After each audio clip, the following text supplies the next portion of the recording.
You guys see me? We live? You guys got me? You got me?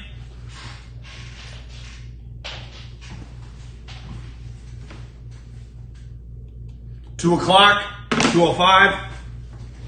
What is up? Got NFL Network on in the background. Talking a little Kansas City Chiefs. Woo! Let a couple of y'all roll in. We got some stuff to talk about today. Adrian Peterson, he's broke. He ain't broke. Because to me, when you say broke, that means you have zero. He's actually in the negative. He's in debt, which is kind of crazy because he's made $100 million on the field, which is an astronomical amount for NFL players, let alone running backs. He had to have made, $25 million minimum off the field. I think he has like 9 kids. It's just, I know it doesn't feel as good, but the rubber would save you some money there, AP. So, it's just another kind of sad story. But it's not really that sad. Like, I'm not feeling bad for a guy that blows $125 million. We'll talk Mahomes. I was just watching some of his press conference. I think it's from tape delay from earlier. It's really hard to go back-to-back. I think the last guy to do it in the NFL was Peyton Manning. Can Mahomes do it? How good are the Chiefs going to be? They're going to be pretty fucking good. And then Tim Duncan. And I think a little like Adrian Peterson, it's different because Tim Duncan lost money for 2 reasons. One, some financial advisor took $20 million. And 2, he had a messy divorce. And she took him to the cleaners. And he's a guy that made $245 million. Did he return to coaching because of money or because he's bored? Now, I don't think he's broke. Unlike Adrian Peterson, I think Duncan's a really smart guy. But listen, the famous saying is cheaper to keep her. It is really expensive when you're worth hundreds of million dollars to get a divorce. Especially when you've been married to her from before you started making money. And it happened to Michael Strahan. It happened to Tim Duncan. You get taken to the fucking cleaners. You're at a major disadvantage being the guy, even if you didn't. She can leave you. Like, I have some thoughts on divorce. To me, the number should be capped at like $50 million. Like, that's the max amount you can get from me, regardless of how much I'm worth. Unless domestic violence, I cheated on you. So if I don't do anything wrong, and you're just leaving me, or we just don't like each other, I have to give you half of what I'm fucking worth? That's insane. And it all gets back to, you gotta maintain the same lifestyle. I am the fucking lifestyle. That's always something that bothers me. And again, I am not anti the woman in divorce. You cheat, you fuck it up, yeah, then she can take your money. Tiger Woods, something like that, Bezos. But if you don't do anything wrong, and she wants to get, I've heard multiple stories of dudes just like, she left me, and I had to move out. That's insane. And no worse than in California. You get taken to the cleaners. Adrian Peterson's main problem is he just couldn't stop having kids. And that's being a moron, bro. There are things called fucking condoms, the pull-out method. I mean, you don't need to get her pregnant. Like, you can't be that dumb. But ease.com. Also, my friends at Ease Wellness. You want CBD, you go to Ease Wellness. You want THC, you go to ease.com. Promo code HAM, ease.com. Promo code HAM, Ease Wellness. Promo code HAM. It's their 5th year anniversary. They're doing blowout deals. Go check out ease.com if you live in California. They delivered it to your house. Vape pens in the other room. I love it. Keeps me just relaxed. Keeps this mind just clicking at fast pace. Also CBD, when I want to go to bed, pop a little CBD. It's hard to shut this thing down. It's just my mind never stops. I got a lot of energy. I fire down a lot of caffeine. CBD kind of relaxes me. Just take a little drop, a little on the tongue, little hemp based. CBD, easewellness.com. They deliver any state. So wherever you're watching, you don't just need to be from California. They literally deliver everywhere. Easewellness.com. 5th year anniversary for this great company. They're going to change the fucking, I don't know if they're going to go worldwide, but they're definitely changing America. You love it when America changes. You love it when disruptors happen. And Ease is a disruptor. They're on the forefront of change. They're basically Amazon of marijuana and CBD. CBD is going to take, I truly believe that CBD is going to be everywhere. We are drinking less and less as a society. I know this. I drink less and less as a CBD and THC user now. I'm not a big drinker anymore. I mean, I'll have my occasional cocktail. Rarely have beers. Though, if you work for a beer company, you're watching this, I'd be more than open to start drinking your beer if you wanted to sponsor or advertise with us. We're always open for business. I'm always fluid with my opinion, so I'll start drinking beer again. But, I feel skinnier, a lot healthier. It really is, impressive when you stop drinking beer, how good you feel. But again, tell all your friends. I'm a big grassroots guy, word of mouth guy. easewellness.com, ease.com, promo code HAM, $20 off your first purchase, over $50 free delivery. Trulies are pretty good. I text Riggs at Barstool. They do, the Barstool Golf does a lot of stuff with Truly. It's a good product. I was impressed. So where do we want to start? Let's start with Adrian Peterson. It's another story of a guy that's gone broke. And I watched this thing on CNBC. Alex Rodriguez helped Joe Smith, who he kind of felt bad for. But at the end of the day, Joe Smith in the CNBC clip I saw, Alex Smith's helping him kind of rejuvenate his life, get him some money. Joe Smith said, the moment you sign a contract, you're actually not a millionaire. He's like, because the taxes, you pay your agent. That's not true, Joe. When you sign a $10 million contract, even if Uncle Sam takes 5, which we'd all argue, or at least I'd argue, is fucking criminal activity. That tax rate is insanely high, but it's the way it works. You still left with $5 million. Your agent takes like 2%. Your lawyer, whatever. You're still a millionaire. So Joe Smith, you blew the money. But we're talking Adrian Peterson here. I don't have the exact number of kids that he has, 6, 7, whatever. That's expensive with multiple women, child support. They get a piece of your pie. Well, if you're not trying to have a kid in 2000, in the last 20 years, this is not the mid-50s. Like, we have a lot of information. And we have these things called condoms. Like, that's on you, buddy. If you're not wanting to have a kid with this woman and you have a kid with her, that's going to cost you a lot of money. So that's a big reason that's probably taking a lot of his cash. I also always wonder when you're in situations like that and you start paying like 6 different women at one time, if you go broke on purpose. Again, I'm a little bit of a conspiracy guy. I always red flag situations because I go, well, he made $100 million on the field. He made, I'm going conservative off the field, 20. It might have been more than that. I mean, he's one of the biggest NFL superstars for like a 10-year period of time. Easily the biggest, the number 1 running back in the league for like 6 on the front of Madden. I mean, he was a big deal for a long period of time before he got caught, hitting his kid, which was terrible, probably cost him some cash. But I struggle to figure out how you blew that much money. Because even at the end of the day, and I've never received direct deposits anywhere near the size of this guy. But you'd think like once you got 28, 29, 30, you would just be like, I'm making $12 million, $13 million a year. Maybe I should just put, on average a year, $1 million away, just in a savings account. Well, at the end of the day, you'd have 10 fucking millions in cash. Even if you didn't put it in the market, you didn't invest in property, you just had the cash. You would just have some cash. So I struggle with that one. Like, I don't get it.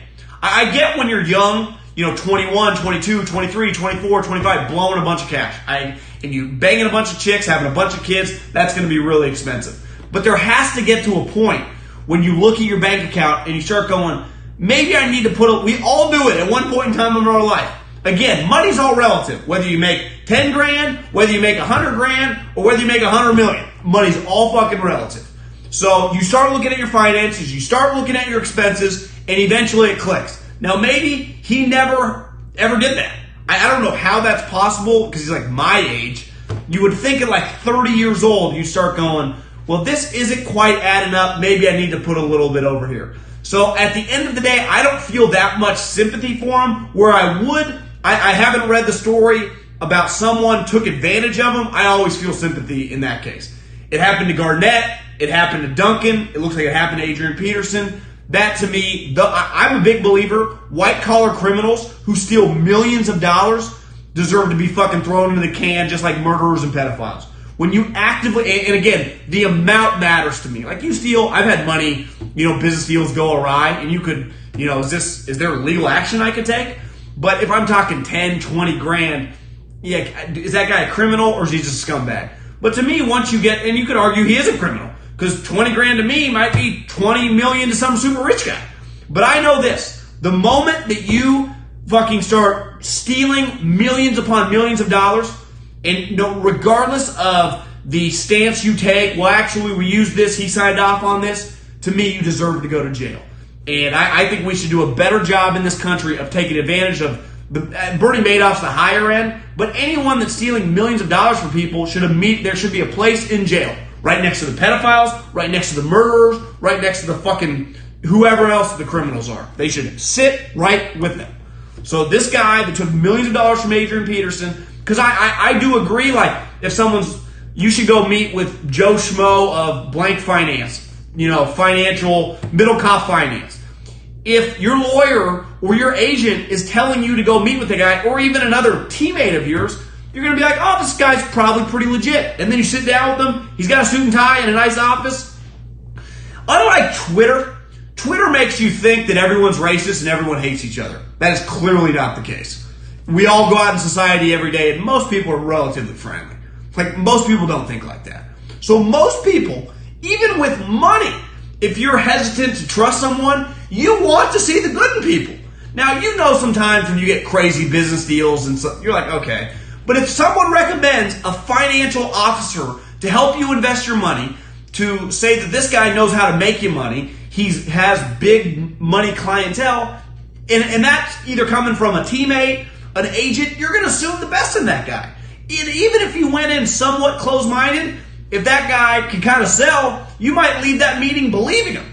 So I always understand how people get taken to the cleaners. It happens to businessmen. It happens to pro athletes. It happens to everybody. I mean, it literally happens to everybody. So I just think those people should always go to jail.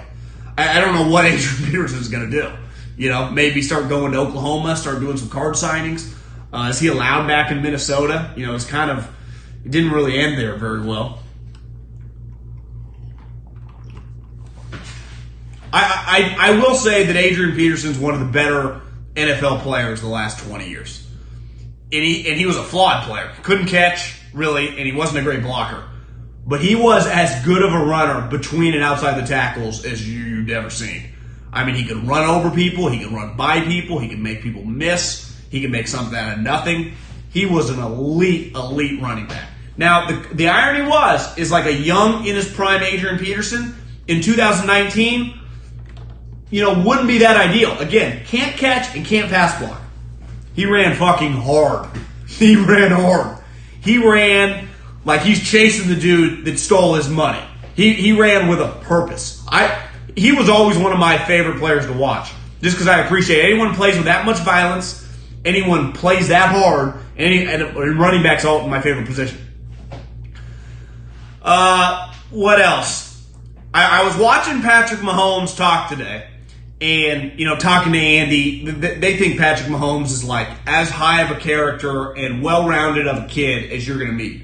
And every time I see him speak, I'm like, this guy's a pretty high-level guy. And I think haven't seen it with Stephen Clay, there is something to becoming a star athlete when your dad was a pro athlete. Even if it was a different sport. Like for Mahomes, it was baseball. For those two guys, it was basketball. And those two guys are way better than their parents. And Mahomes is better than his dad. But just the way to carry yourself, the way to conduct yourself.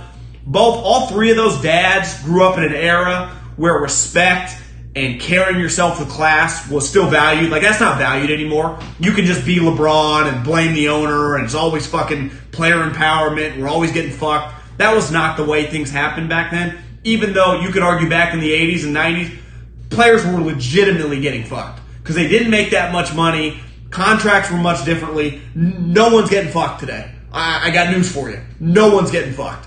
They're getting paid. And even if you get cut, you still got paid. And definitely NBA players, I say it all the time, the NBA for the top players is the greatest partnership in the history of business because there's no liability. LeBron James, Klay Thompson, Kevin Durant, Kyrie Irving, once you become like a top 20 player, you have no liability. We saw it this year. Your Achilles can tear, your ACL can pop, your shoulders can rip, your quad can blow, and you still get max contracts. So they always say, well, what about injuries? Well, we now know in the NBA, no one even gives a shit about an injury.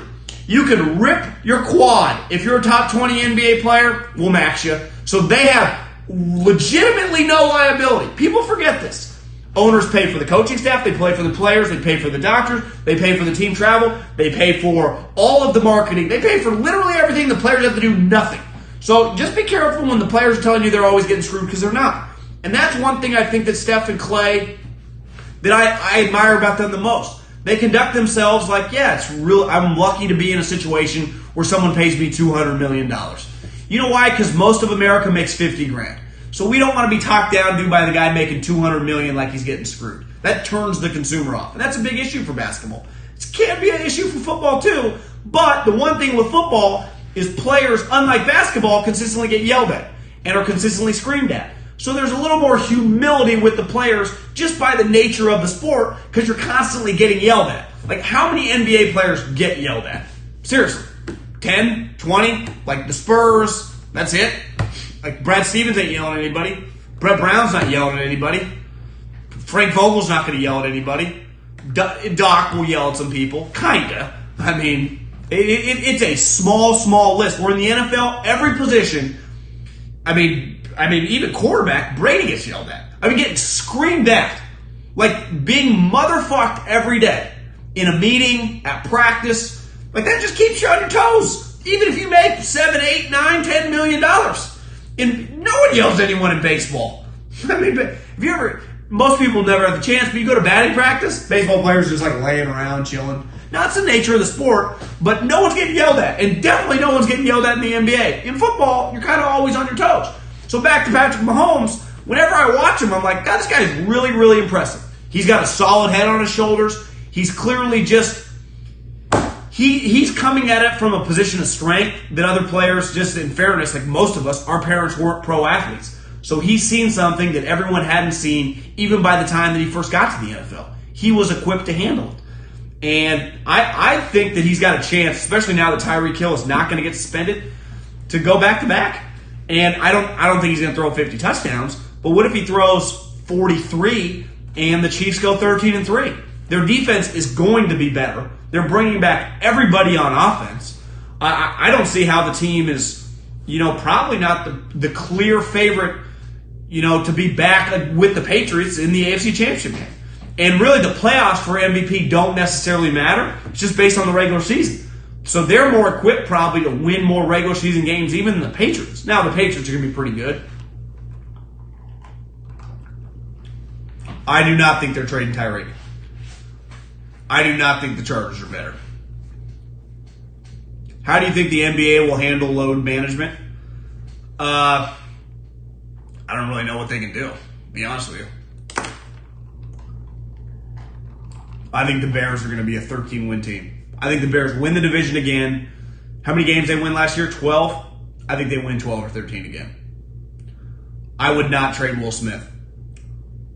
Wentz versus Mahomes in the Super Bowl, that'd be a good Super Bowl. I think Tiger's done playing in cold weather tournaments. Eagles going to win 10 plus. If Wentz plays 16 games, yes. Can he play 16 games? That'd be my only question mark. Can Carson Wentz play 16 games? Raiders over 3.5 wins. I think the Raiders, if Derek plays well, they can be decent. It's just, to me, it's all about Derek Carr. Their defense is going to be shitty, but can their offense score points? They're actually defensive backs to be pretty good. Conley's good. LaMarcus Joyner's good. They drafted Abram in the first round. Carl Joseph's, a good role player. I wouldn't say Trubisky takes a leap. I just think he'll be better. I think AB will put on a performance in training camp. I'd say training camp, he says some crazy shit. I bet he talks some shit about Roethlisberger in training camp. Hunter Henry is going to be a problem. That's what Stephen A. said last year, and he never played. But yeah, Hunter Henry's good. He better be a Pro Bowler. He's the best receiver in the league. If he's not a Pro Bowler, that's an indictment on the Raiders. If they're under no circumstance should Antonio Brown not be a Pro Bowler. The other thing, really quick, before I forget, Tim Duncan. I was pretty shocked to see that he's coming back. Two things on Duncan. One is he's either really bored, which might be the case, or he kind of needs some cash. And a little bit like Adrian Peterson, his wife probably took $100+ million. It's actually pretty cheap to live in San Antonio, no state income tax, so he made some money. But that guy stole a bunch of his cash. I bet he needs some cash, man. I was telling a guy this like 6 months ago. Haber Middlekauff, #1 podcast in Northern California. It's not even close. Go subscribe. Haber Middlekauff. Also, 3 and Out podcast. My other...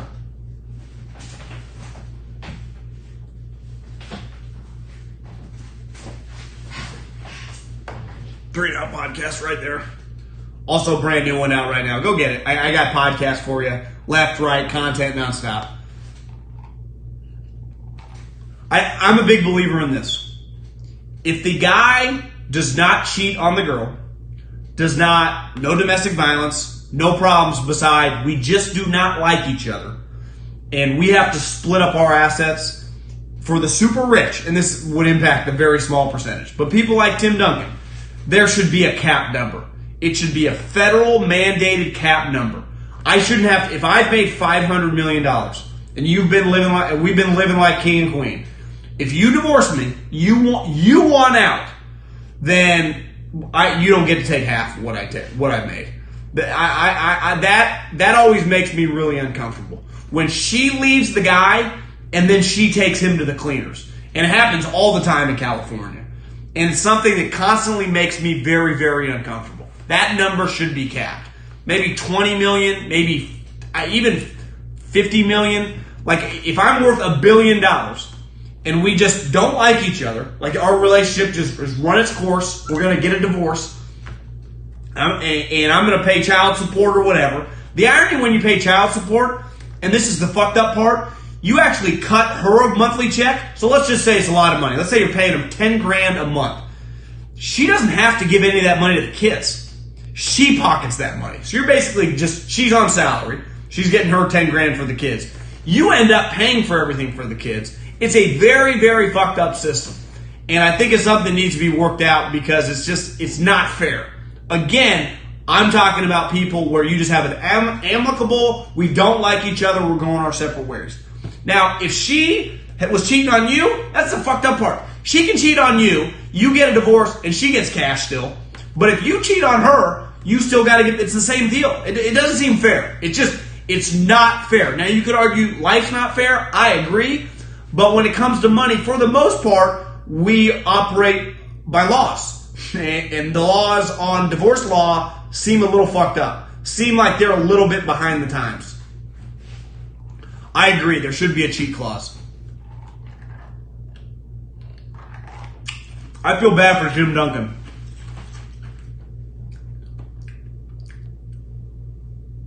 She can cheat and get paid, yes. Worked with a guy who took home $200 a week on a $12.50 check. I know a lot of people, same deal. You know, you meet a guy that makes like $100,000. I always find it messed up. She leaves him. They own a home together. He gets kicked out of the home, and then he lives in an apartment. Even though he bought the home, he paid for everything, then he gets the boot, she keeps the house. Pretty messed up situation. It really is. It feels like the laws are very outdated. Very outdated. So we feel for Tim Duncan. You know, you got to get that paycheck. It doesn't make sense. It doesn't. That's the crazy part about it. It does not add up or make sense.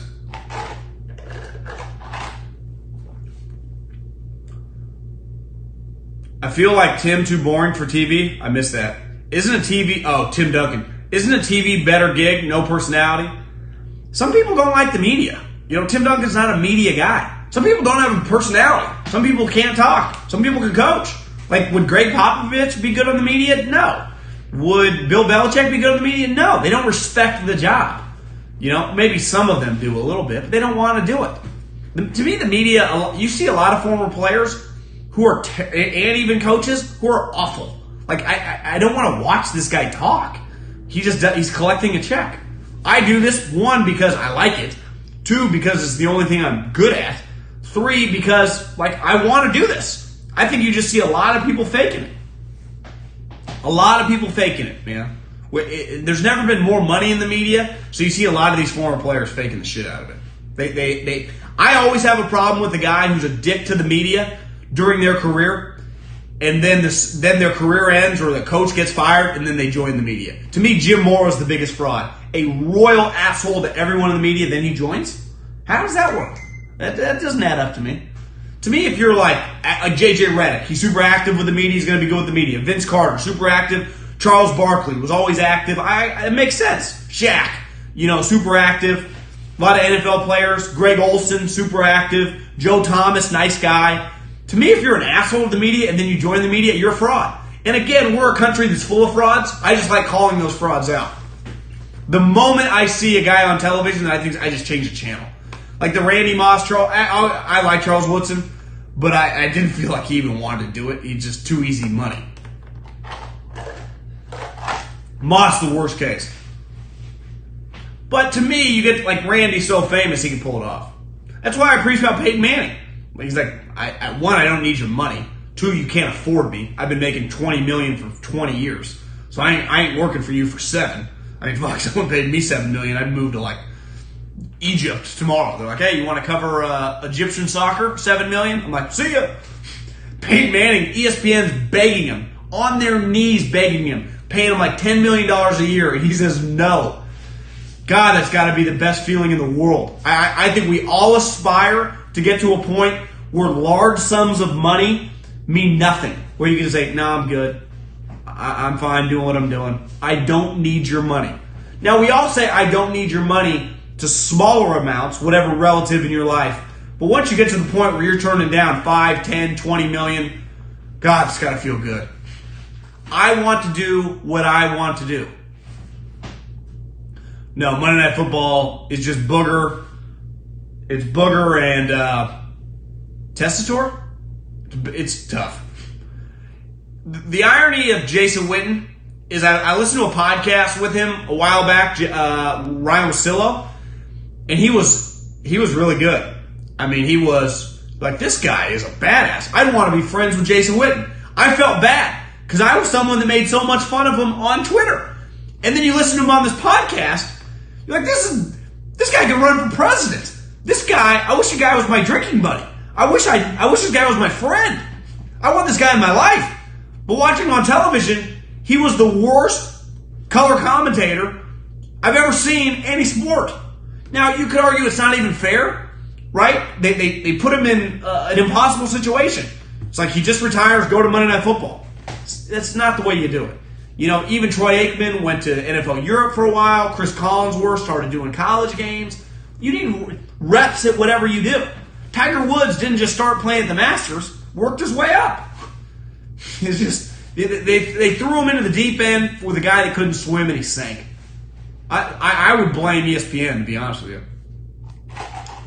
Giants World Series, they can't. I don't know about that. They can't beat. How they beat the Dodgers or the Yankees or the Astros?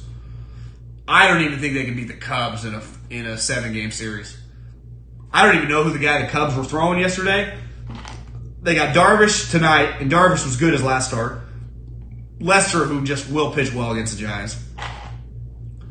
Giants can't hit. That was cool last night, though. I'm not going to deny that. That was really cool.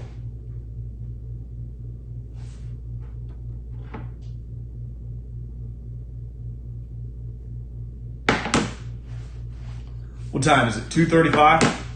How about the Giants being the best team in the Bay Area before talking World Series? Yeah, no one said they were the best team in the Bay Area. But it's much easier to make it in the NL than it is in the AL.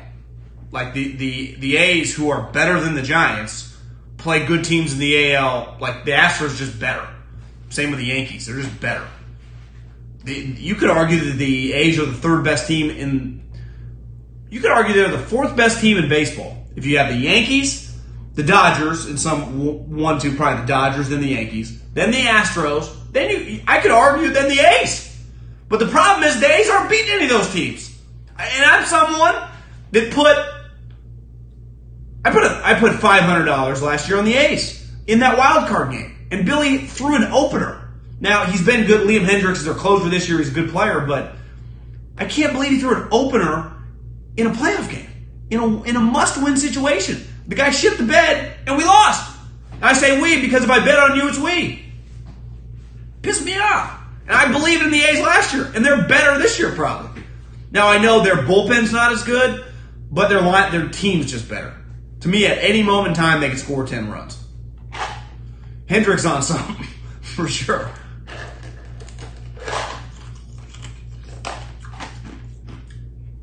But I never judge people on steroids. Okay, adios. 10 miles an hour on his fastball in 6 months. That's like going on the keto diet and dropping, 20 pounds in a month. Something's up. Okay, adios. May the peace be with you. Godspeed. Go subscribe to the podcast. We got a podcast out right now just on the quarterback tiers. All we do is talk. It's quarterback audio porn. We just talk quarterbacks, and quarterbacks. Go through the entire list. 3 and Out podcast. Talk about McCaffrey, Vic Fangio, Tyreek Hill. Talk about it all, baby. Peace.